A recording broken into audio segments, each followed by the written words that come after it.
George Smith was a very worried man on New Year's Eve 1895, or Hogmanay as we Scots call it.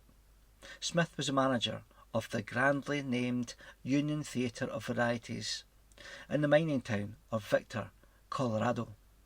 What worried the manager was not the upcoming performance or the amount of tickets sold, the normal things that might be found in the mind of a theatre manager, but a threat made by a local bunch of roughs.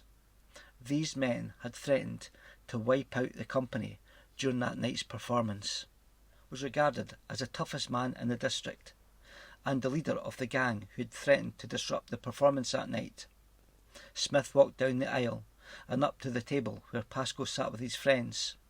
The two men exchanged words, and an argument broke out. Suddenly, Tom Pascoe pulled out his revolver and shot 5 times at the theatre manager. Smith fell to his knees at the first shot and fired back 4 times. In the shooting, Smith was hit in the head and chest, and Pascoe received a bullet through the heart. Both men fell down dead.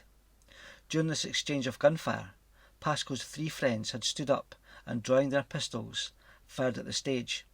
4 of the performers on stage had drawn guns and were firing randomly into the audience. Members of the audience returned fire, shooting towards actors. One actor, a woman wearing tights, stood on the stage with a pistol in each hand, shooting into the crowd until she had emptied both chambers of her guns. It must have been terrifying, as the gunfire flashed in the darkness and the audience screamed and tried to flee the scene.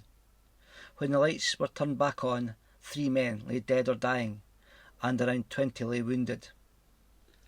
I love this story, especially the bit about the woman, actor, pistol in each hand, firing at the audience.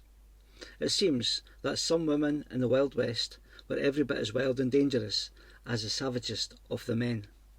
I hope you've enjoyed this story. Thanks for listening. If you've enjoyed this story, please like and subscribe. You might like to take one of our dark history tours, ghost tours, or paranormal investigations that are held in Perthshire, Glasgow and Stirling. If so, please visit our website, which is www.historyandhorrortours.com. Thank you.